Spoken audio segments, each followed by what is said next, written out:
51 lockout, all the statistics were smashed in this period. Yet it seems to be overlooked.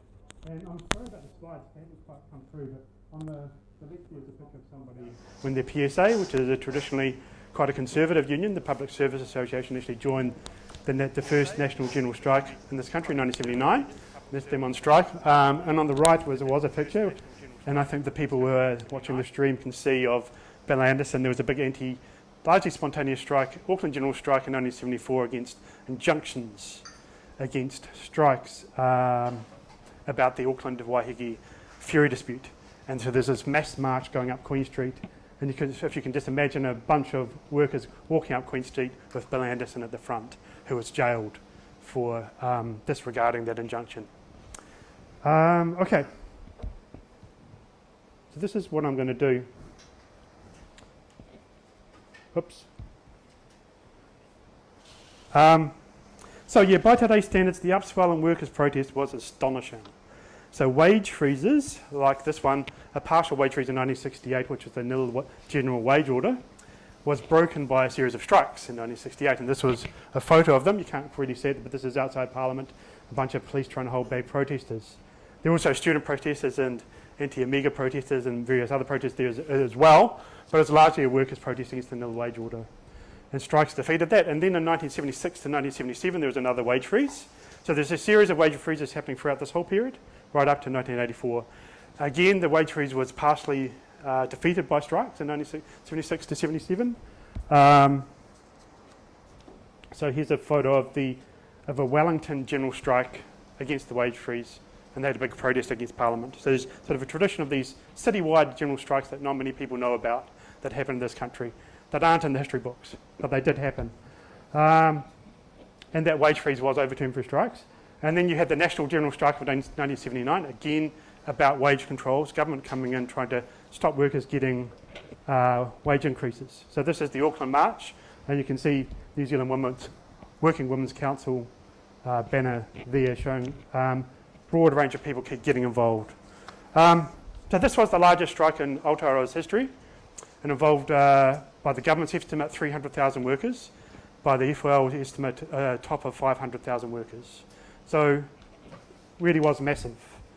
And it also involved the PSA. First time a public sector union, has joined in with the blue collar unions holding these big strikes.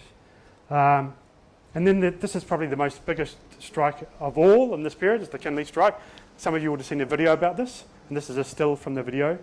So the Kinley strike, so they took on the biggest corporation in New Zealand, which was the New Zealand Forest Products. This is a timber mill, the Aotearoa. So they had a 3-month strike. They first of all took on New Zealand Forest Products and won. And then the government stepped in, Muldoon stepped in, and then they beat Muldoon. And this was led by the rank and file. So this was a site committee. So that guy on the left is, you probably can't see him, but on the far left, that's Graham Holmes from the delegates committee that was running the strike. So this strike was actually run by rank and file rather than union officials. So union officials tended to take a more background role in the strike, although they were there. And then to get to Christchurch to bring in some local content, you also had general strikes with the Canterbury Trades Council, held several of them. One in 1974 against the injunctions, and this one was just a little one in 1979, lunchtime, stop work. As you can see there, it is about, let me read out what it was about. So as the poster says, it was held to oppose insane cost increases, unemployment and social welfare cuts. So I should say there's about over a dozen citywide national general strikes held during this period. So that's quite a lot. And that has been left out of the history books. And then at the same time, stoppages were mainly about wages and the government's trying to step in and stop wage increases. When there was a major cost of living crisis, they also, and there was this tectonic shifts in economics in this period when you've got this shift from Keynesianism and Fordism to something else, to eventually neoliberalism. So you've got, but at the same time, you've got the influence of wider social movements coming through and sort of challenging the conservative consensus of the time, because it was a socially conservative period. So you had big anti-racist movements, big Māori renewal and Māori protest, which is like Bastion Point of Takaparafa here, the big occupation there, and that was supported with a green ban by the Auckland Trades Council, and there was about 4, there's several other little green bands as well in support of Māori land, stopping development on Māori land, I should say. And so you start to see broader things happen. And another thing that happened was, of course, women getting involved, and you start to see equal pay strikes. They were reasonably uncommon because, of course, equal pay is more a legislative issue if you really want to get it across the board. But probably one of the most remarkable strikes of this period, and hasn't been talked about much, is the blockade in Wellington. So these are the auto workers, clerical auto workers having an equal pay strike. They suspended all the other workers in all the car plants in Wellington. There were lots of car plants in Wellington, believe it or not, like Todd Motors, Ford, GM, etc., etc. And one of them at Todd Motors is in Aotearoa. They had blockades happening. So these are actually workers trying to blockade. These are coach workers from the Auto Workers Union who were suspended, supporting the equal pay strike, trying to stop car dealers from breaking out of Todd's, to trying to get the cars out to break the strike. So, and that led to a lot of workers getting injured. So that's probably one of the most remarkable strikes of this period. Yeah, and then at the same time you start to see all these strikes in the 1980s. From about the late 70s onwards, you start to see major job cuts as they start to restructure, capital starts to restructure the economy. So this throw a lot of workers out of work, but workers respond initially with quite a lot of resistance. And probably one of the famous examples was in Levin, at a clothing factory called Rixon. It's now called Swazi. And they occupied that factory for 3 months, largely unsuccessfully. But it was about trying to get good redundancy deal, largely. They did get something written into National Award about that. So you start to see a few occupations happening. There weren't many of them compared to the UK or Australia or Canada, but there were quite a few. And here's a local one. There was a little sit-in, as they called it back then, or an occupation at a hardware shop called Collins Burns by clerical workers, believe it or not. And this is in 1982 in Christchurch. There was also a little one-day occupation of a hat factory by women workers in 1981 in Christchurch. But probably the most remarkable thing to happen in this period is the Littleton Tunnel blockade of 1979. Has anybody heard of this before? You have? Oh, okay, good. So this was another redundancy struggle by the toll operators who were going to get turfed out of their jobs. So these are the toll operators blockading the Littleton Tunnel when it was a pay tunnel. And so Maldon brought in the army. He brought in about 5 army technicians to trying to keep the tunnel open and break the strike. And then the Canterbury Trades Council mobilised a lot of workers and put all the workers at either end. So you had a lot of rubber workers and watersiders, seafarers, blockading either end of the tunnel. And they backed down. So it was a cool little dispute. And that's the type of thing that sort of happened. Another big dispute is the meat workers' strike against against restructuring, in 1986. This is probably the biggest strike in terms of working days not work during this whole period. It lasted 4 to 6 weeks nationally. So a huge strike with 30,000 workers going out. And meat workers were the most strike-prone workforce in the country during this period. But they were defeated, in my opinion. So after this, you had major job cuts amongst the meat workers, but they held out for a remarkably long time. Yeah. So yeah, I wanted to talk a little bit about I should say, bugger, I've got stuffed up my slides. So I'll just go back a bit. I just want to say that statistical records were shattered in 1979. I'll come back to a slide about this in the future. 46% of the workforce went on strike. So today it's probably only about 1 or 2%, probably less.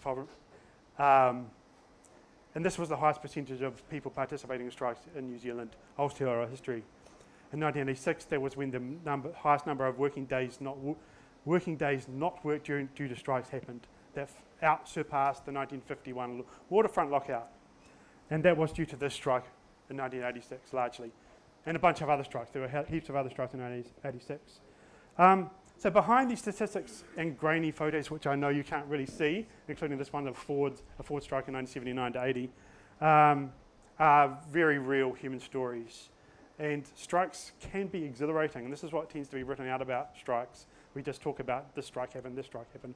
But they can be exhilarating, joyous and uplifting. So during a 4-week strike by hospital kitchen workers, of predominantly Māori women in Northland in 1986, one woman said, quote, "I now have a union awareness that was never there before. Everyone has noticed how different I have become. It has made me less cautious and outgoing." And then Don Franks, talking about this 1979-80 strike in Fords, said he was a car assembly worker. He said to me during a 4-week strike, this one here that's on the left, quote, that we did a lot of organisation to distribute food and stuff. Every area had a food depot. We went out and got food from all sorts of places. And then we made up parcels and distributed it. We were driving around on a truck distributing things, and here's this guy, I remember him happily saying, "There's not enough hours in the day, are there?" He was enjoying himself. We were in sort of charge of our own destiny to a certain extent, end quote. So I reckon people can learn more in strikes than they do in, say, 10 years of being a passive member of a union. But also Franks noted the complexities of strikes. Quote, "Strikes have brought workers suffering and death. They've also won money and righted wrongs. Striking involves risk, excitement, and, dare I say it, fun. Strike is a miniature revolt. For a period, the boss's words have no authority. Existing rules are broken and anything is possible." End quote. Okay.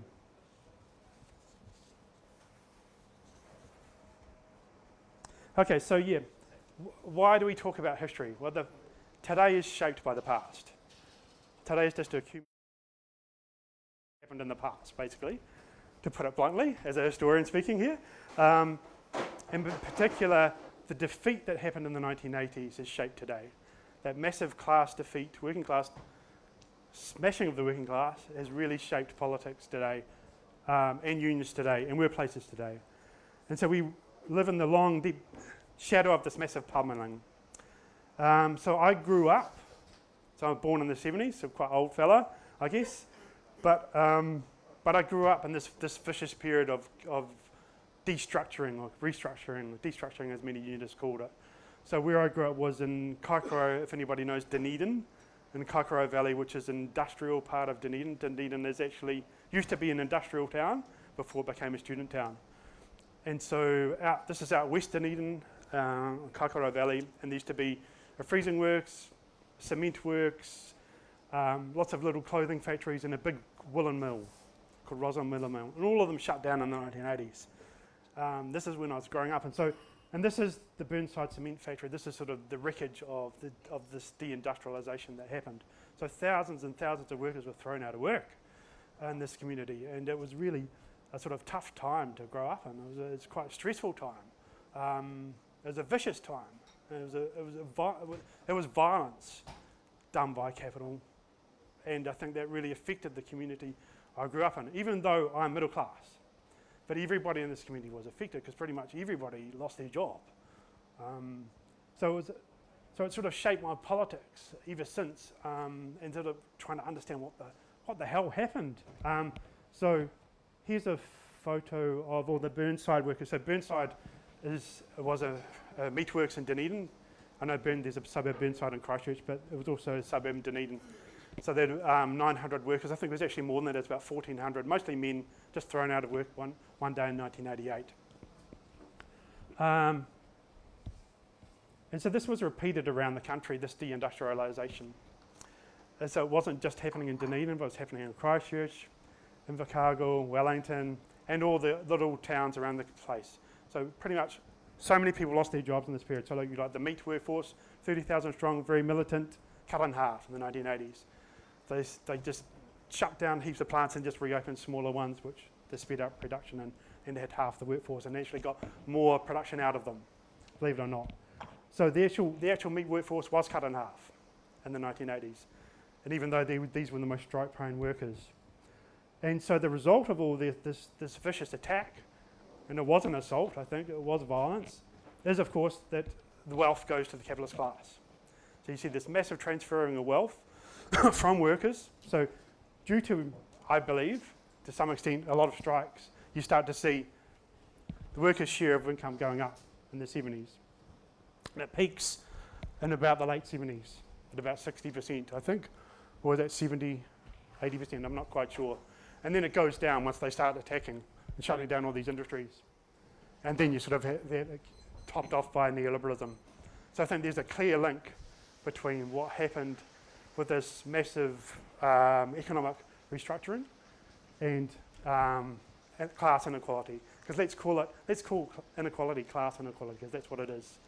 I know a lot of people think that, inequality is sort of a nice middle class way of talking about class, but it is about class inequality, and that's what we're mired in today with that sort of cartoon on the right, which you probably can't see, with the famous inequality tower, where you've sort of got, if you divide up New Zealand according to the wealth, most people are living in the basement, and and then you've got a tiny percentage up the top, owning most of the building, right?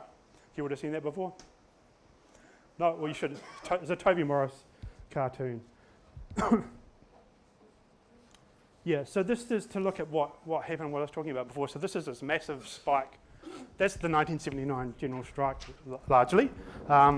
Whoops. And then after that, it sort of declined. So you can see this massive spike happening in the 70s, 80s, and then not much since. And the point to make here is that the period we're in today, and I know this doesn't go up to the present, but it's largely similar. There is a few spikes in 2019 and now. There hasn't been many strikes ever since. We're actually a longer lull now than we are in the 1950s and 60s. And I think that has been manufactured to some extent, and we can return to that. And then if you look at working days not worked, so that's the amount of time workers are out on strike, how many days. You can see 1986 out, so passes 1951, when you had the famous 151 days of workers going out in 1951. Okay, so where am I? Yes, so what the hell happened? How did this happen?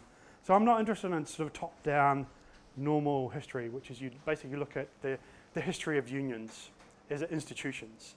So this union was formed, and then you look at the leaders of unions. So you look at Jim Knox or Sonia Davies or Bill Anderson or something. I really want to look at the rank and file and what happened down at the sort of shop floor level. So I want to look at sort of the nuts and bolts of how workers organised, how they actually managed to go on strike so often, and how they got so many results, and then how they were defeated at a shop floor level. And if I've got enough time, I'll look at if this descent can ever come back, or whether it's just a product of this industrialised past, when we had a little bit of industry in this country.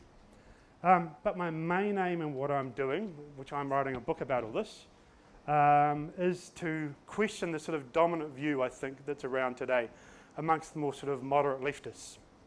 And that is that strikes are irresponsible. And so I'll spell this out. And this was said big time in the 1980s. So my number one aim is to subvert the view held by many people on the left and right that strikes and labour arrests were taken too far in the 70s. And the strikes became irresponsible, were undertaken without regard for the national interest or welfare of companies. Strikes, these people argue, led to high inflation through the dubious wage price spiral, where you start to hear talk of this today. It led to high inflation, so prices going up. It led to factory closures, It led to job cuts and unemployment. So if you went on strike, were you actually causing these factories to close down? This is the arguments that were made. And also it led strikes and resistance on a sort of informal level led to efficiencies in everyday production. In general, time wasting and shirking and skiving off, which are the sort of complaints made. And also striking leads to the need for companies to make wage cuts.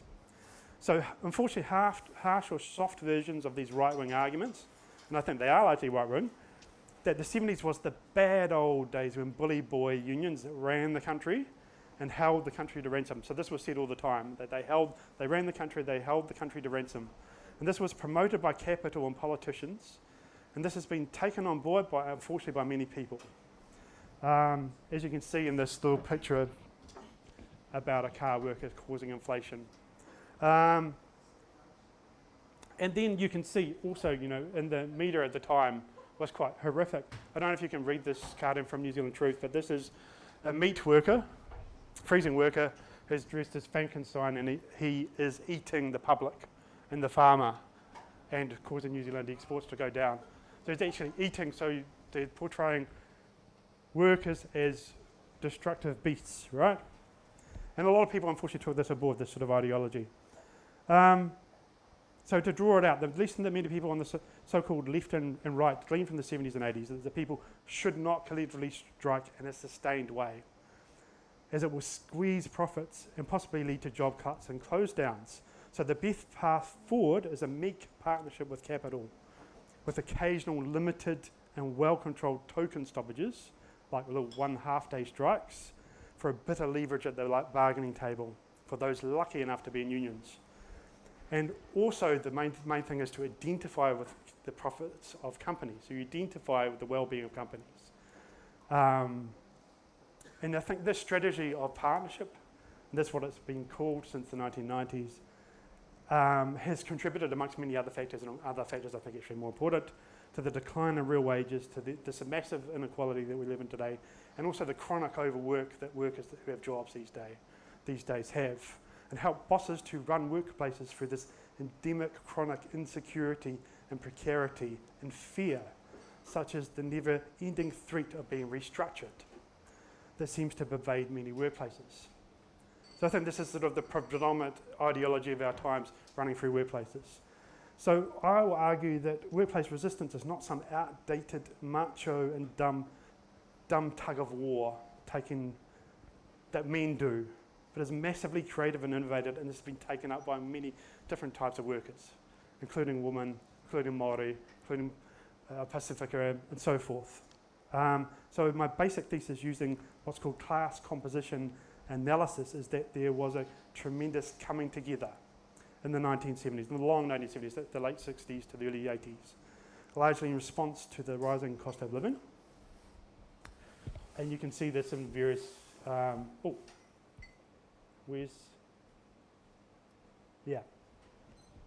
So you can see this in various photos of workers where they had a tremendous sense of solidarity. So the thing that I found when I talked to workers, say in a meat works, a freezing works, or say in the railway workshops, or in other industry, the car industries, those type of industries had a tremendous sense of camaraderie. And this isn't me just being some romantic Marxist or anarchist or whatever. It was an actual fact. Everybody says that. Whatever politics they said. You know, I used to work in the meat works, and by gee, it was a great feeling there. Everybody got on, and they got on really well. And it really did exist. A really tremendous sense of, and also to put it in Māori terms, it was a workplace whānau. So it was an extension of an extended family within the workplace that was driven by, extended family bonds. Actual literal extended family members working there, 3 or 4 generations working there.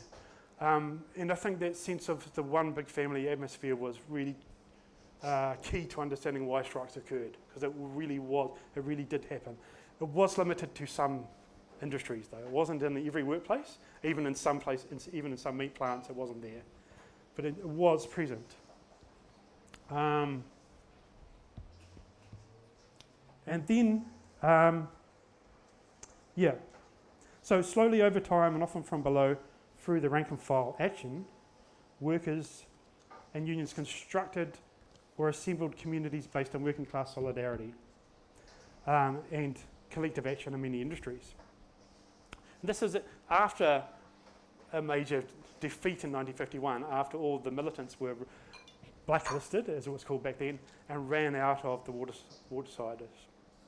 And then they went into other unions like the drivers, to the meatworks, and then sort of overtook them and made them militant. They weren't initially militant, but they happened over time. So you see this cycle of defeat, then uprising, and this isn't what happened, I think.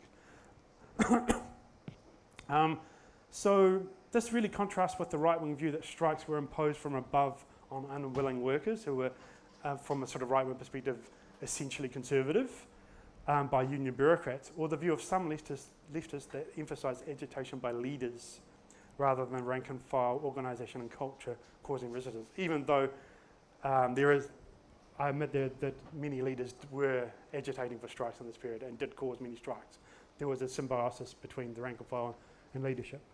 But more importantly, walkouts were also many revolts against the dictatorship of the boss, as workplaces are fundamentally undemocratic. And it's important to remember this basic fact because it often is underlooked. So workplaces are dictatorships.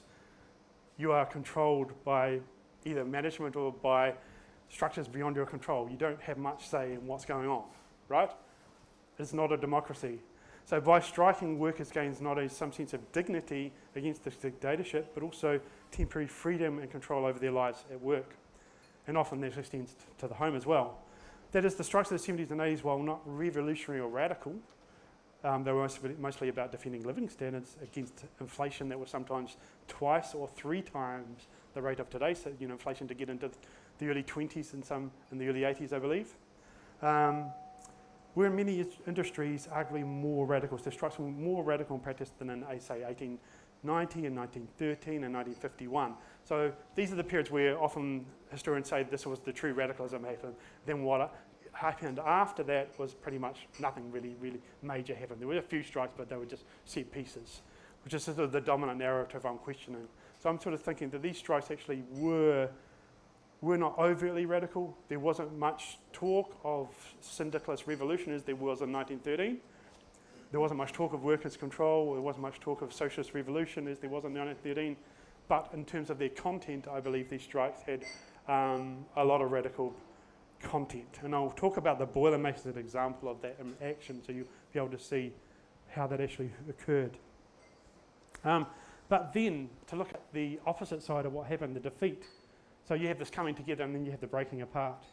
So the breaking apart is what I talked about before, is that massive defeat in the 1980s when they upended this revolt and then smashed it. So they broke apart the very sort of workplace whānau, those bonds that were caused. And they did it largely through job cuts and threats to close down factories. So this was a massive defeat. So a major part of the strategy was to break apart those bonds and reassert management control over work. And to make workers flexible, as that poster says on the right, which you probably can't read very well, about labour markets, flexibility to the needs of capital. Okay, so I think I'll just talk a bit about where I'm coming from, if that's all right. Because this gives me a chance to, normally I can't actually talk about where I'm coming from when I talk in academia. This is, so hopefully this is not too indulgent. So I'm influenced by two socialism from below traditions. And the first is, of course, oops, I need to go up. I'm stuffing up everything. Sorry. History from below, which is probably the most well-known one. Oh, shit. I'm going up. Well, bugger.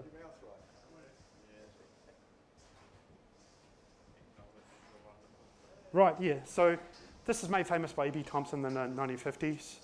So it's largely looking at, struggles from below, looking at ordinary working class culture, not looking at elites, right? So that's the Baker's premise. But then it's been updated recently to be more international. So you've got this fantastic book called The Many-Headed Hydra, which you can't see there, which is by Peter Linebaugh and Marcus Rediker, which is about the transatlantic revolt, which included slaves and sailors, whites and Africans together in the 17th and 18th century. So there's a fantastic little book called The Many-Headed Hydra. So it's really trying to internationalise it and look at the unwaged as well, not just look at waged workers, and include women as well. So that's the way sort of history from below has been updated from what it was in the 1950s and 60s. There hasn't been many examples of this in this country. Probably the most famous is The Sugar Bag Years on the right by Tony Simpson, which is really worth reading. It's about the Depression. We interviewed a whole lot of people. And the other tradition I'm influenced by is two sort of socialism from below currents. One is in the United States and the other one's in Italy. So the first is the Johnson Forest tendency. And I don't think anybody would have heard of that. Maybe one or two of you have. Tom, 2 people have, got 3 people. So this comes out of Trotskyism, really. But it's a sort of libertarian form of Trotskyism, and it's centred around this guy called C.L.R. James, who wrote a famous book about the Haitian slave revolution, which threw off the French colonisers successfully, the Black Jacobins. And so his nickname was Johnson, so that's why it's called the Johnson Forest tendency. The other person, I'm not going to pronounce her name. But they were quite an interesting little group. And the other one I'm influenced by is this Italian tradition of Aotearoa, which is better known by autonomous Marxism in English. And so both of these traditions really try to look at, they don't sort of want to look at a sort of vanguard and think the vanguard can change things. They really try to look at workers from below and what workers are doing in their everyday activity. So sort of an action-centred theory based on what ordinary people are doing, right? So they both have Leninist roots, these traditions, admittedly, but they really did attempt to question orthodox Marxism. So permit me some indulgence here. So instead of looking at how capital operates in all of its complexity, which is what sort of orthodox Marxism do, you sort of read all the volumes of capital, you work out the machinations of capital and try and understand how the structures of capital works. This sort of inverts that and tries to look at what workers are doing rather than what capital is doing. And by looking at what workers are doing, you can actually see workers are shaping capital to some extent. There's a symbiotic relationship between capital and workers, what's happening. So you see this famously Marxist capital, you know, the battle about the length of the working day between workers and work. You know, it's not one way or the other, right? So it's sort of a symbiotic relationship of struggle. And so they sort of viewed socialism as not a set fixed of ideas or a program that is realised by a party or a union for that matter.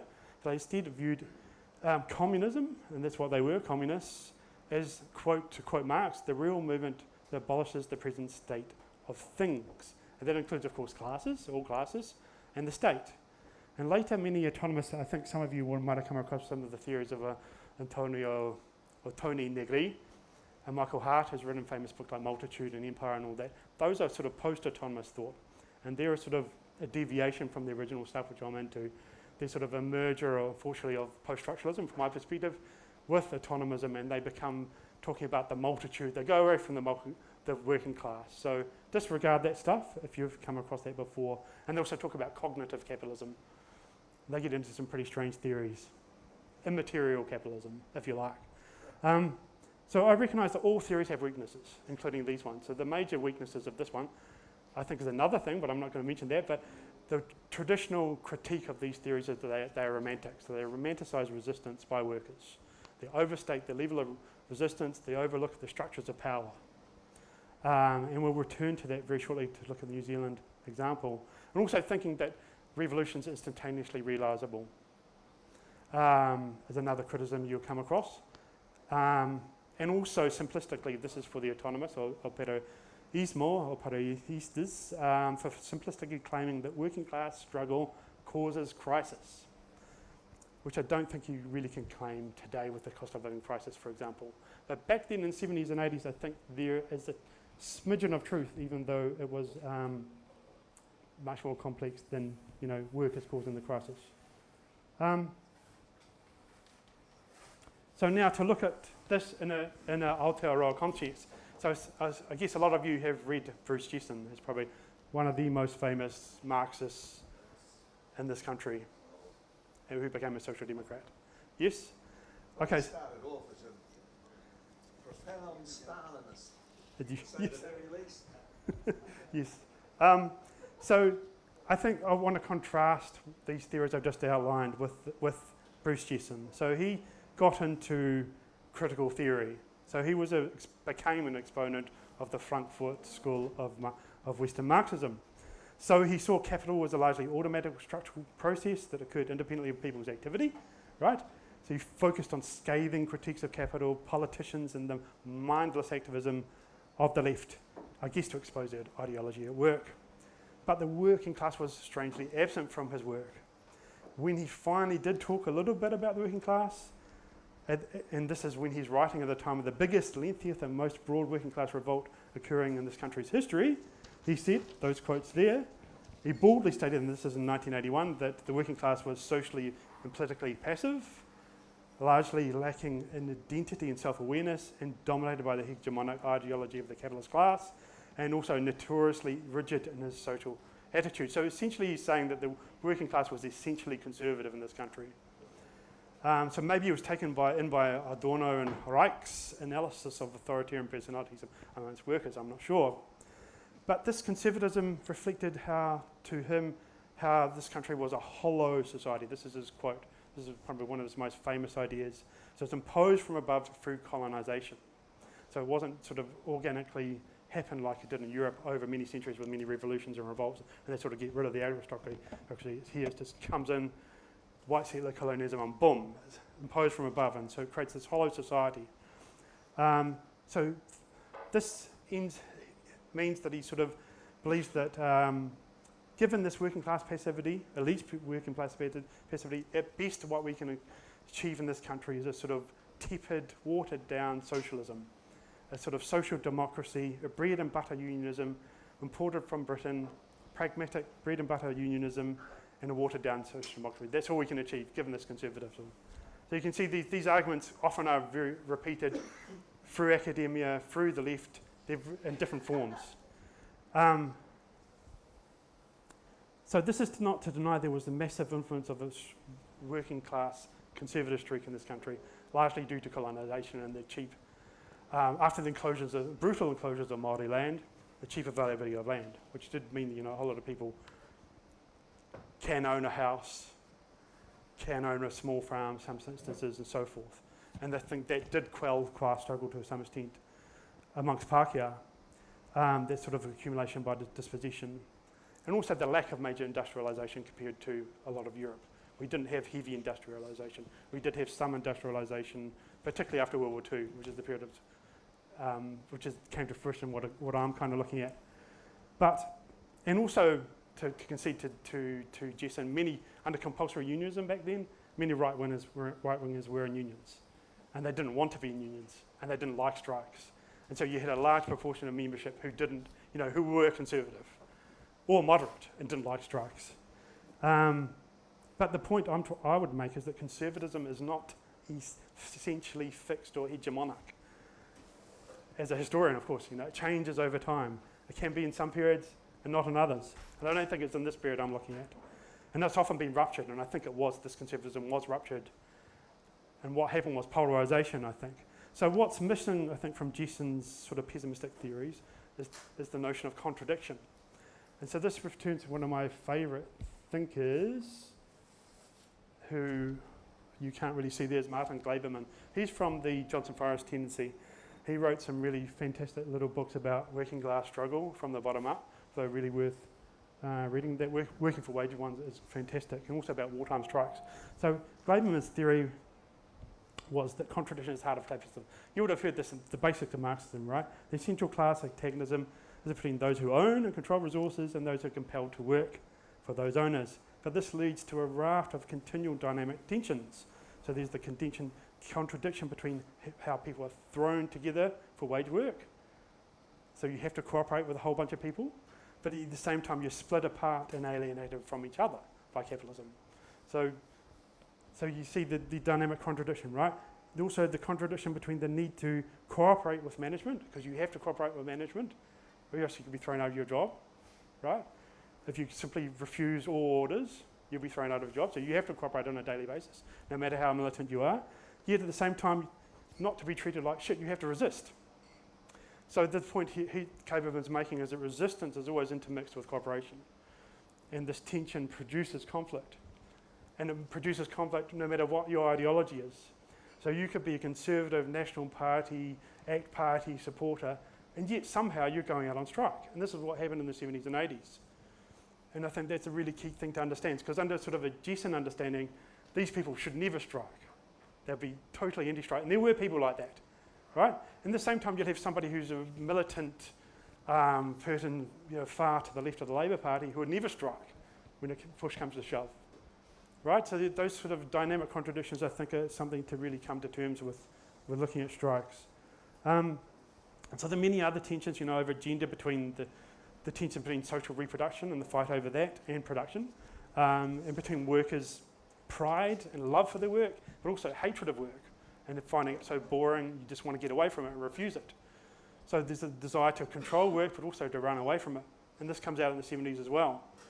There's also contradictions between unions themselves. So unions are contradictory products of capitalism, unfortunately.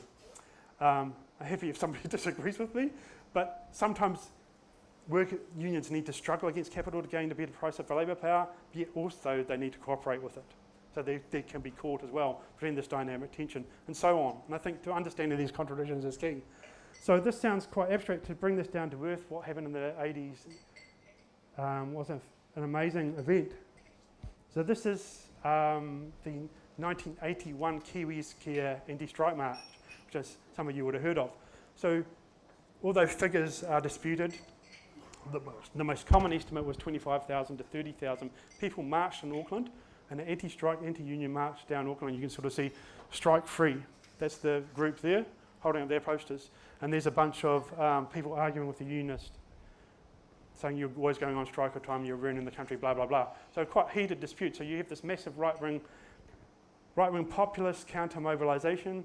It was fueled by business, was behind it, even though a woman started the organisation of this march called Tania Harris. So you sort of look at this, and if you're from a sort of Bruce Jesson perspective, sorry I'm picking on Bruce Jesson because I know so many people love him, but this will be an example of hegemony in action. The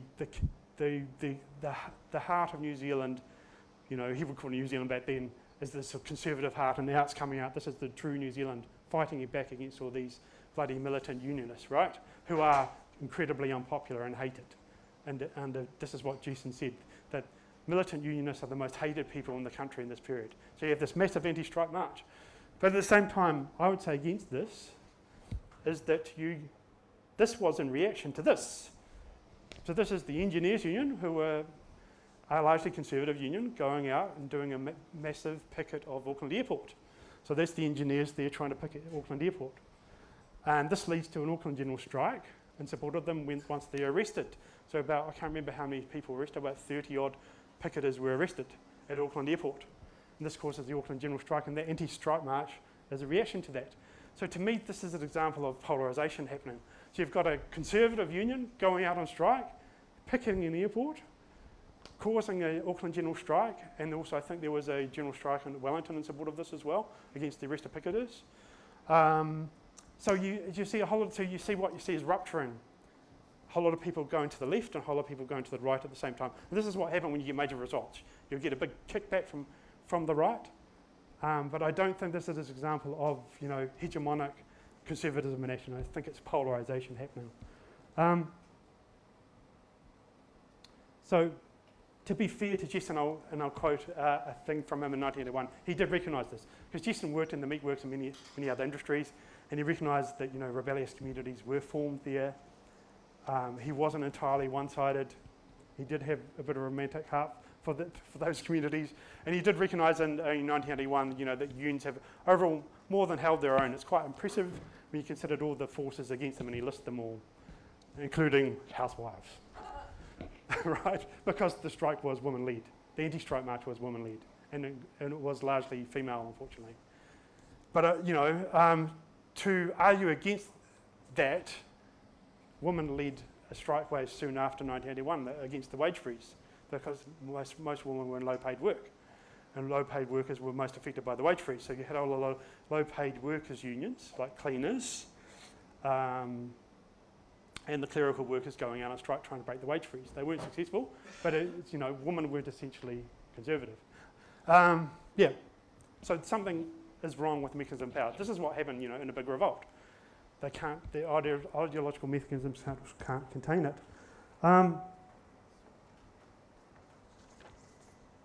Yeah. So, but actually what he says, there's something, and he goes on to say that nowadays, it's often said that union members can never defeat the government. Nowadays it might be more to the point to wonder whether the government can ever decisively defeat the union movement. This was a bit premature because the 1982-84 wage freeze did actually defeat the union movement. It did drop a lot of wages, and then of course you get neoliberalism afterwards, another state-imposed victory for capital, if you like. So they did get their way. But anyway, so to add to this general picture of how difficult it was to strike, to look at the structures of power, back then all strikes were pretty much illegal. Only in 1973 were some strikes made illegal during bargaining periods. But pretty much all strikes, so all these strikes that I've talked about, like the 1979 general strike was illegal. But people just did it anyway and they couldn't prosecute them because there were so many people. And if you took on something like the meat workers unions and tried to prosecute them, and they did actually in Ocean Beach in 1978 for a so-called illegal wildcat strike, the unions would just say, no, we're not going to do it, and we're just going to all go out on strike. And so Muldoon backed down about prosecuting those so-called wildcat strikers. So that's the reason why so many strikes took place. They were just breaking the law in numbers because they knew they had the balance of class forces were strong enough back then they could get away with it. So another factor which really limited strikes legally is that there were about 400 different unions. So the arbitration system that ruled unions back then split unions up into occupational-based unions, craft unions. So you had a separate union for plumbers, for sparkies, for electricians, for auto workers, for meat workers, clerical workers. So each occupation would have its own union. There's about 400 of them. And not only that, they're also divided regionally. So you, for example, for rubber workers who were like building tyres, we used to have a tyre manufacturing industry in this country allied to the auto assembly parts.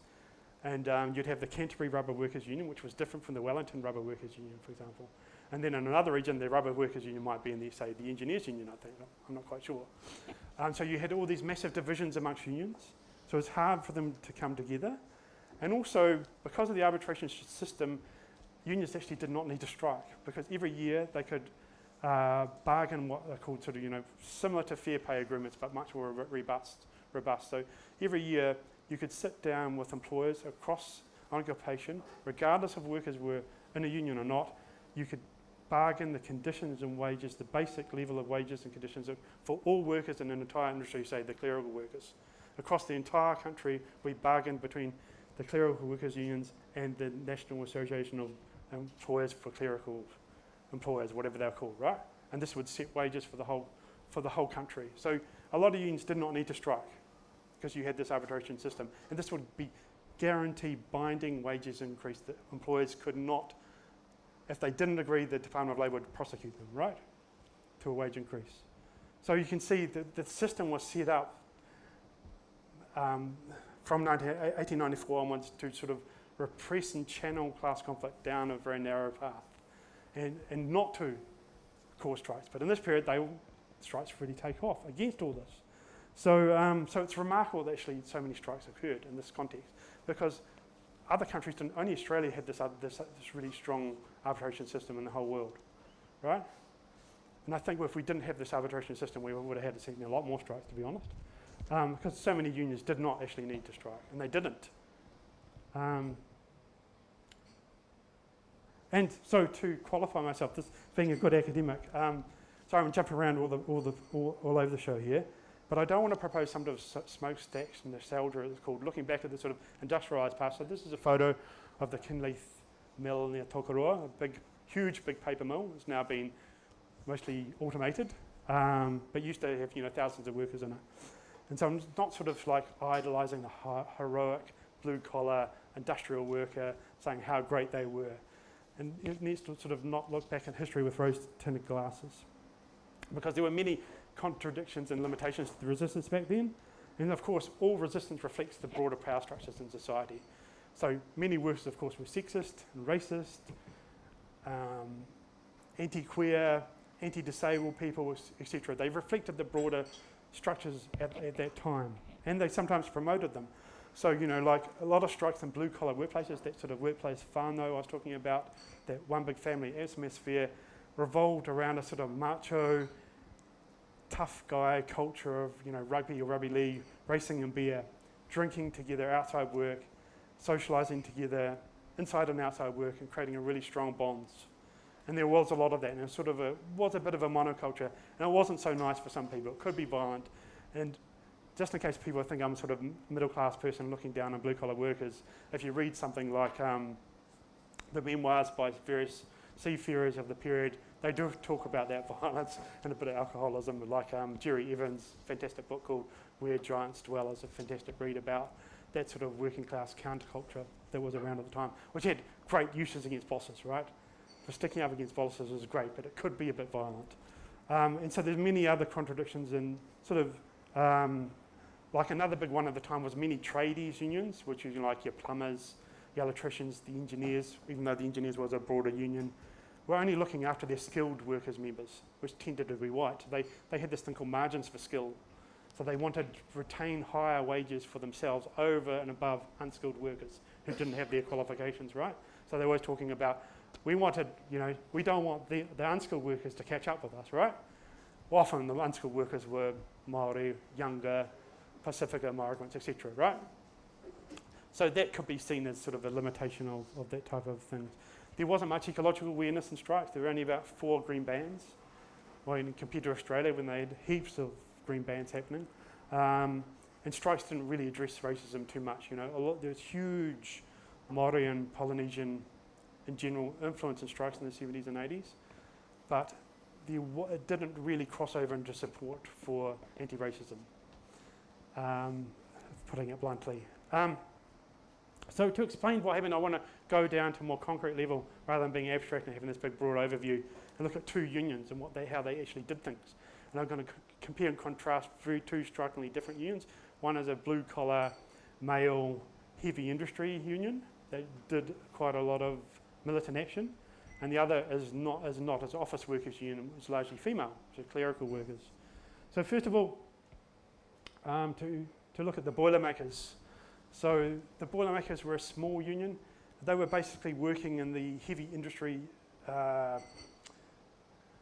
industrial steel making, really. So they're structural steel fabricators. Did things like serious welding. And you can see this Boilermaker at work, and you can see actually he's got his glove off because he's guiding some very fine work. So it's very skilled, dangerous work. A lot of workers lost their fingers, they lost their eyes, they went deaf, very noisy, a lot of clunking around. Get a hot rod down there into their boot. It was quite a brutal industry, really. So they're making bridges, they're making ships, they're making buildings, they're making boilers, which is where the term come from, for steam in a big factory, and so forth. Quite challenging, difficult, tough work, right? And there's only 1,700 of them. So they're sort of the archetypal, skilled, largely white, male, blue-collar workers.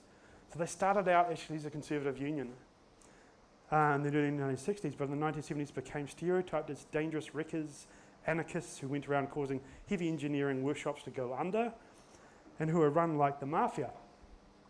And the famous Dancing Cossacks ads were directly directed at the Boilermakers, the little union that shut down plants. If you've ever seen that famous cartoon.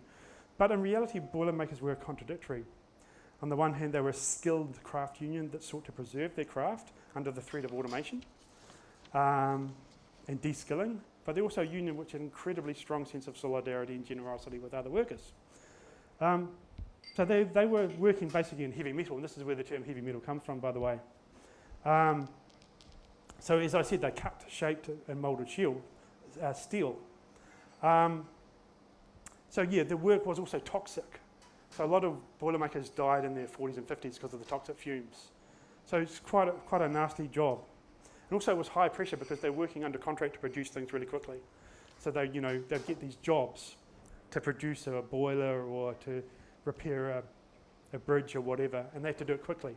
And this is sort of similar to the construction industry. And so this put a lot of pressure on them. But by the mid-1960s, dissatisfaction grew with this work, poor ventilation causing the fumes, poor safety, workers, quote, working in the mud because they had dirt floors, not concrete floors, and they had low pay compared to overseas because Boilermakers travelled a lot because they were a very skilled profession. So most Boilermakers, like most blue-collar workers back then, actually had to work overtime. So this is during the long boom when supposed workers had plenty of money, but they actually didn't. Most blue-collar workers actually had to work overtime to get enough money to provide for their family, for the so-called family wage. So one Boilermaker said the age of plenty means plenty of profit for the employer and plenty of toil for the worker. And another who worked on the hydro dam construction sites in the 1960s said the Australians called New Zealanders overtime Kiwis for all the amount of overtime they worked. On top of this, they were threatened with major job losses due to automation with automated welders coming in, and so on, and various other automated things that they were bringing in. So what did the Boilermakers do to become a sort of the archetypal dangerous militant union of the 1970s? What they did was quite interesting. They were quite clever. They didn't go out on these massive industry-wide strikes and just take on all the bosses at once. They'd take on individual employers one by one. They would target one employer and then get all the other Boilermakers to continue to work in all the other boiler shops around the country, but provide them with money all within their union because they were regionally divided unions. So they'll just send them in money and provide levies, financial levies, big financial levies, to keep them out on strike until they won. And then they get support from other unions, like the drivers would refuse to bring in deliveries to that particular boiler shop. So it's quite clever, and these tactics were very influential and very successful. They were very short, sharp strikes, and they often won and got huge concessions from employers. And also the Boilermakers were very much rank and file led. They were probably the most rank and file led country union in the country at the time. They only had about one paid union official per union, Boilermakers union. There's about 3 of them: Auckland, Wellington and Canterbury. No, there are Otago, 4 of them. Only 4 paid officials, 1 for each union. So a lot of this activity was led by delegates from the shop floor. So how did they do this? So they built up organisation at certain plants where they got strong enough to take on a boss, and then they go out on strike. But they didn't just take strikes, they also took small scale go-slows, work to rules, overtime bans, refusals to clock in and clock out, bans on the use of certain machines and certain types of work. But they especially targeted against strikes against certain employers. And what they did was they got above award conditions. So this is important. The national award, I talked about earlier, their version of fair pay agreements under the Arbitration Act, set very low wages. The employers in the state, the court system, set really low wages through that national award system, which is a real danger, by the way, of fair pay agreements. So what workers did would say, all right, we're going to try and get good paying conditions at this particular factory. And that's what they did, and they took all that action there, like this one in Kawerau, Boilermakers taking action, and they'd get this so-called funny money, it was called in the right-wing press, dirt money it was called. They'd get allowances for safety gear, allowances for working in confined conditions, allowance for working in the wet, allowances for travel time, etc., etc. And this was a way to ratchet up, get more money out of the boss. And the bosses often to concede. Also as a way to get around wage controls, because the governments of the time were always trying to clamp down on what wages they could give. But this was sort of localised direct bargaining, if you like. And these tactics were copied by many other unions. And the other union that did these type of tactics was the drivers' unions. So they're very tied into each other. The Boilermakers weren't communist controlled though, they were more broadly socialist, if you like. So you might think this is very sort of elitist, male, skilled workers getting lots of benefits for themselves, and which is the predominant view with many people of the time. But in fact, all these increases were passed on to other workers, because back then under the arbitration system, the beauty of it was you had relativities. So one occupation was tied into another occupation in their pay rates. So if, say engineers grade 2 went up, that meant grade 3 clerical workers would get the same pay rise, right? And this was enforced by the arbitration court. So if the Boilermakers got a big concession at one plant, then they'd try to make sure it was industry-wide in their industry, and then it would go past through the whole metal industry, through the engineers union, through the auto workers unions, the coach workers they were called, and so forth. And then it will pass on to other workers. And so in fact, in 1973, there was this famous strike by the Boilermakers that actually led to the Labour government of the time. This is the famous Norman Kirk government, supposedly left-wing, had to bring in a wage freeze because the pay relativities that were being passed on from this massive strike by the Boilermakers were so massive that they just had to stop it going through the whole country. That's called a wage freeze. So that's how they sort of won. But how were they defeated? Which is, I should say also they embarked on an everyday, so talking about workers' control, they embarked on an everyday guerrilla war for greater control of work, meaning to tilt what Goodrich calls in a famous book, the frontiers of control towards workers. So this was not out of some anarcho-syndicalist ideology or adherence to socialism as, trying to aim for workers' control or union policy, but it was more a practical consideration of working in industry where you had precarious work, so you didn't know where your next job would come from, and also dangerous working conditions, so you sought control over it because of the practical considerations of we didn't really have control over this dangerous work, we're trying to get more control over it because it's bloody dangerous. The other famous example of that is the meat workers' tally system, where they put limits on the amount of sheep and cattle they'd kill every day, and that's what they did, unfortunately, if you're a vegetarian. But they would stop at a certain point and then go home, half an hour early once they've reached their tally. And there was a union enforced tally, which stopped a whole lot of people getting cut, because of course meat workers get cut. So again, so a lot of workers' control happening on a practical level, and that's why I think this revolt was much more radical than people give it credit for. But this only happened in certain industries, in the more precarious industries like seafaring, watersiders, railway workshops. Those when you've got dangerous, precarious work where people can get killed, and people have to control their work or else they're going to die, right? Or get their arm sliced off or whatever, right? So that's really a fascinating thing for me that happened back then, even though I'm not really into workers' control. But anyway, so to give some flavour to give some flavour of the Boilermakers in action if people are interested, at one shop in support of wage claims for a travelling allowance in the early 1970s, they allegedly undertook a major go slow by coordinating the use of machines so they were all needed at the same time. Then allegedly setting on fire welding rod packages which have tar in them, so the boiler shop would be cleared out. And then they would move as slowly as possible, and when asked by the foreman, and it was a man back then unfortunately, the only thing they said to him was, quote, "We weren't hired to work fast, we weren't hired to work slow, we're just hired." And that's all they said to the foreman for the entirety of this go slow. And so what did the employers do to this quite major resistance? Well, in that particular boiler shop, they fired all of them and got away with it actually. But the thing with Boilermakers, because they were such in demand, they could just go and get a job somewhere else, right? So they often quit en masse certain employers who they hated and went somewhere else, or went to Australia where there's better wages. So what did employers in the state do? And I think many of you will know who were around at the time. So they deregistered. So that was the ultimate sanction under the arbitration system. So that means the government could deregister a whole union and not recognise it anymore, take all their assets. And this is what they did to the Wellington Boilermakers Union, who were different from the Auckland and the Canterbury and Otago ones. So this is Con Devitt, who was the secretary at the time. And it was largely to do, even though it was to do with other things, about the BNZ building, which I think is the state insurance tower, but the corner of Willow Street. And then Picket, I believe, they used to have a big food court underneath it. And so this took ages to build. So the Boilermakers were, of course, constructing the steel, right? And they got blamed for that. And then, of course, they didn't recognise the Wellington Boilermakers Society, which was formed after that. So there was a big dispute about that. So that's one thing they did.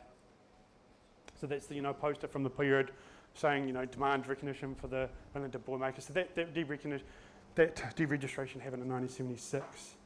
So that sort of state repression, and that state repression happened through the employers asking them to do it. There's evidence of them writing to Muldoon and saying, "Can you please deregister this horrible bloody union?" They also had state inquiries about the level of disruption by Boilermakers and claims that they were causing the industry to go under, etc., etc. So that's one thing they did. But the more thing that's not thought about so much is, of course, they developed new technology. And so concrete Britism comes about because of the Boilermakers. So the government actually asked architects to start building and reinforced concrete because Boilermakers had a monopoly on anything fabricating steel over 30 millimetres thick. So that means any steel buildings had to be done with Boilermakers. They had a monopoly on buildings with thick steel. So they started building in concrete. So this is, of course, the National Library building in Wellington, which was explicitly built to get around the Boilermakers. So they could use labourers to build these buildings and reinforced concrete. And they've also found many other technologies to get around the use of steel, which is not so good on earthquakes, by the way. Yes. So what else did they do? Also, the other tactic was, of course, to isolate the Boilermakers. They're only a small union of 1,700. And how they did it was the Engineers Union also covered metalwork. The Engineers Union, had fitters and turners who did some of the same jobs as Boilermakers. And so what they tried to get is the employers would try to employ Boilermakers as fitters and turners who would be then in the Engineers Union. Because the Engineers Union were arbitrationist union, didn't want to strike too much. They strike occasionally, but largely conservative, moderate union, right? So the employers tried to basically get rid of the Boilermakers that way, and they had some success here and there, like in Taranaki. But that didn't really work. The concrete one did really work. And also they started to employ self-employed contractors. So the whole self-employed contractors, the bogus self-employment, starts to come in the 70s and 80s as a way to get around unions. And finally, of course, they started importing cheaper material, steel fabricated products from low-income countries in the 70s. This is before, this is the start of globalisation, where you can start to get stuff cheap, far cheaper from overseas, and they start bringing it even though they have massive import controls, and it was far cheaper, but wasn't as made as good. So that's how they sort of subverted the Boilermakers, and by the 1980s, the Boilermakers have been marginalised, unfortunately. Now I want to look at another union. How's it going for time? I know I'm blabbing on. You could wrap up any time from now. Oh, okay. I might. Okay, I've gone on too long. Okay. Well, I'll talk. I would have hoped that it goes on for another 15. Okay, 15.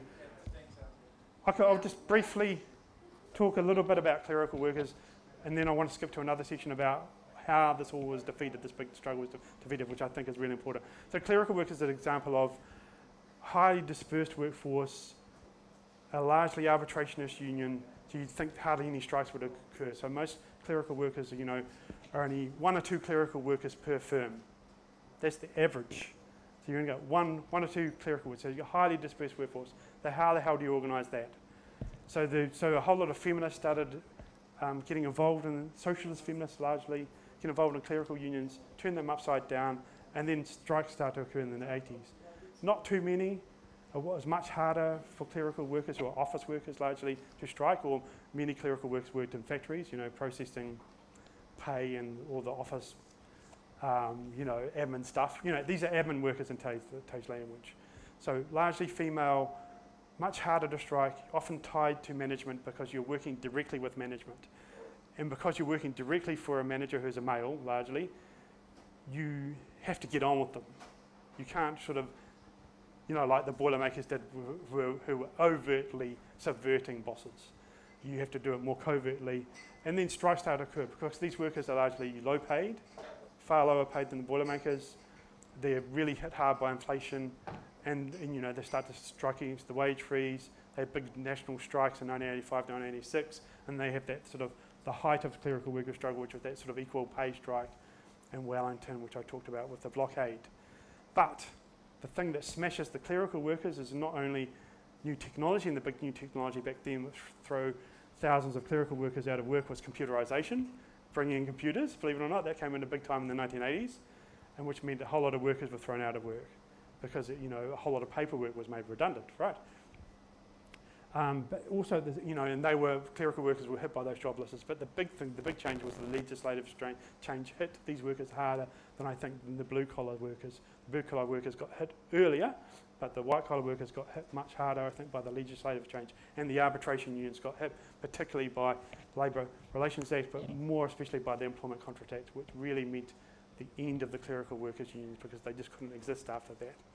And we can talk a bit about that in questions if you want. But I think they were much more impacted by that sort of legislative change than the blue collar. I think blue collars were hit much harder by restructuring, and then sort of the Employment Contract Act finished it off, if you like. Does that make sense? So I'm just going to skip through that. That just shows some strikes by them.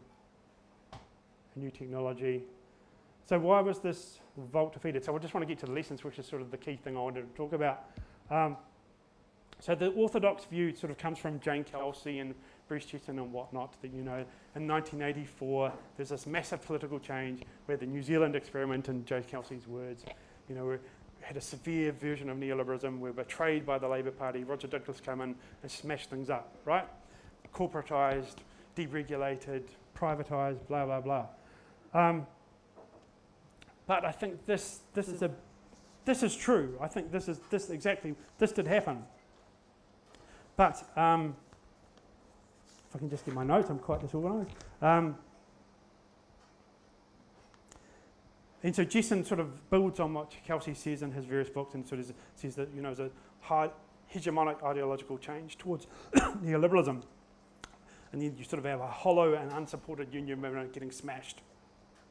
Then neoliberalism reflects also a structural change in capitalism away from manufacturing towards financialisation, right? The sort of the speculative housing bubble type economy we've got today, where a lot of it is about, speculation and financial deregulation and so forth. And I think this is true. This did happen. And what I'd add to Jane Kelsey's sort of view, it wasn't a hollowing out of the state. It was a repurposing of the state, because neoliberals aren't against the state. They're actually for a strong state, as people like Werner Bonefeld, if people have read him, Quinn Slobodian argue. Those type of authors are actually worth reading. They all argue that neoliberals wanted a strong state. They just wanted to repurpose the state to fit the needs of capital accumulation. So they used the state to enforce neoliberalism from above. And then they used the state to repress strikes, to break up unions and so forth. This is highly authoritarian. They want a strong state to control and to incarcerate people, right? This is what neoliberalism is about. It's not about, freedom. And I think that's an important point to make, to add to what they're making. But to run through, I think more importantly, if I can just shut up for a while and just let the people I interviewed speak for a while, one of the lessons from this period of these big strikes. So this is a meat workers official saying that in 1984 we were all fired with getting rid of Muldoon, right? So we saw Muldoon as this sort of demonic figure out to smash the unions. And he was anti-union. He was a right-wing populist. He was on the right. Even though he was Keynesian, he was trying to smash unions. And he was trying to make workers pay for the crisis of that period. And he was decreasing living standards. He was attempting to. And he brought in a whole lot of quite nasty stuff. But the thing was, then they couldn't see what else was happening. They couldn't see Roger Douglas, what was actually worse. So, a lot of unions campaigned to get rid of Muldoon and bring in the Labour government in 1984.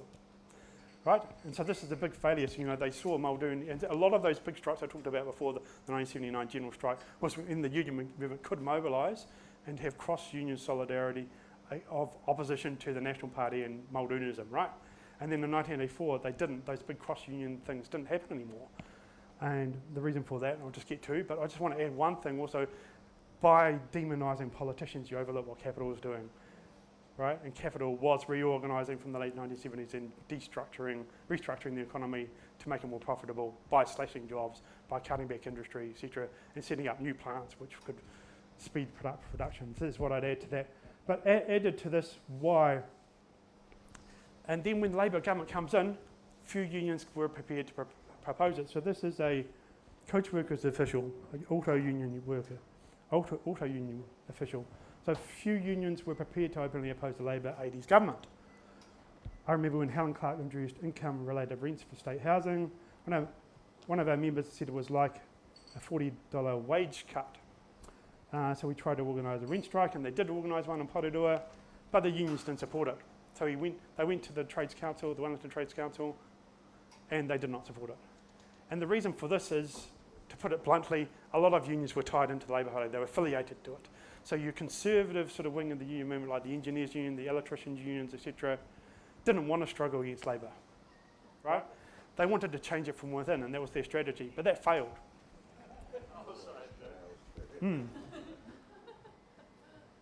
So that's one of the reasons why there wasn't cross-wide union resistance. There was a lot of resistance to restructuring, but it was more on an individual level. So this is a carpenter and a Labour rank and file member said to me, and this is paraphrasing him, we, unions and left, failed to stop restructuring in the 1980s. We're good at fighting for wages and conditions, but when they started to cut the jobs, we didn't know what to do. So they struggled a bit on what to do. And what they tended to do was, fight for better redundancy deals. So it was a limited defensive fight. Whilst originally in the early 80s, they actually did win some strikes. Some strikes actually won against job cuts and stopped them happening. And stopped restructuring happening, stopped privatisation, for example, of the contracting out in the rubbish industry, with, dusties as they were called back then. They actually won. And there were various other struggles like that where they actually won, but then when it really collapsed and they were shutting down company after company and all these mergers and this sort of frenzy that happened in the 80s that people weren't alive at the time, there was this sort of capitalist feeding frenzy of tremendous, profiteering going on, right? People making an enormous amount of money by asset stripping and so forth, right? And so when all that started happening, the sort of resistance collapsed a bit. Or it was just by industry, the meat workers would take them on, but they weren't supported by other workers. Or the state workers, the government workers would go out in 1988 against the State Sector Act by themselves, just for one-day strikes, but largely ineffectual. That type of thing happened.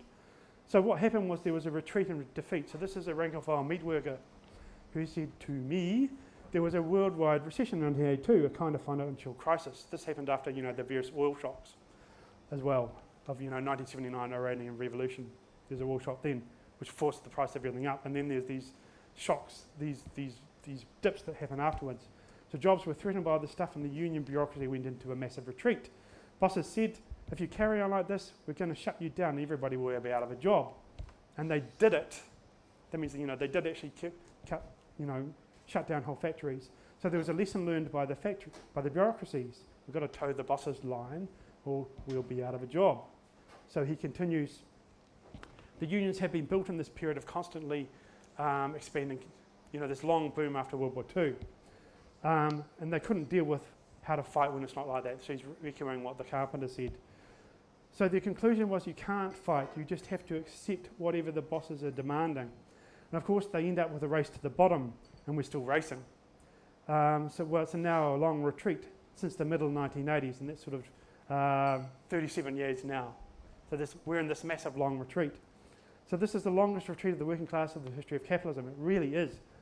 It's longer than, I always used to think the 1950s was this tremendous time of red baiting and working class retreat, but there's nothing. This was nothing compared to 1951. So I think this is the primary lesson I've learned from this period is it's better to fight than not to. So to read, if I can, I think, that's the main thing is, it's better to fight because a lot of people thought, oh shit, they've got on top here, by the late 80s, a bit of a rout, or 1991. There also was the line against the Employment Contracts Act, but many things, we can't stop the Employment Contracts Act. They're just doing it, right? But I think it's better to fight because if you do fight, it means you can actually retain conditions. You might lose. Not all fights win. In fact, most fights workers lose. In this period, I think a lot of them were actually lost. But you can hold on to things. And I guess the best lesson I've learned from this period is how, during times of big revolts, how people can come together really quickly from various, and the diversity and unity and diversity that happened back then was, I think, quite remarkable, that you had so many Māori and Pacifica, like migrant labourers, new to the country, getting involved in the strike. A lot of women who weren't really involved in unions previously. A lot of Māori were, of course, but a lot of Pacifica, a lot of women weren't. They were new to it because, women had been excluded from the wage workforce, right? Due to patriarchy, that whole system. And so many people got involved in it. I think it was quite a remarkable feeling of creativity, and things could change. And they did win many times, even though I just said they'd lost. In the 70s in particular, they'd rolled back the government on many things about wage freezes, wage controls. Real wage rose from about 1968 to 1973, largely due to strikes. So when people come together, they can cause change, and that's one of the big things. Even though they, of course, the right counter-mobilises, capital mobilises, tries to repress and co-opt and distort, and they did defeat this big struggle. But I think that's the primary reason I've sort of learned that so many people came together and things can change rapidly. And also it happens slowly over time. It's not just happened rapidly, but you do need that building up over time because they rebuilt in the 1950s and 60s, these unions that were conservative, and they changed them. And I think unions like the Clerical Workers Union were being slowly changed in the 80s, but they didn't have enough time to really change them because they were smashed in 1991. So I think if that revolt had continued on another decade, and it really would have changed things.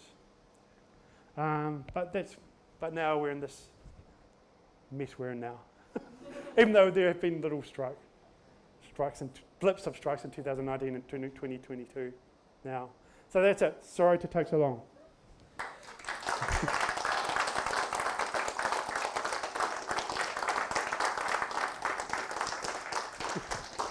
Thank you so much, Toby. That was really great. And I think what we'll do now is we'll just have like 10 or 15 minutes for a break.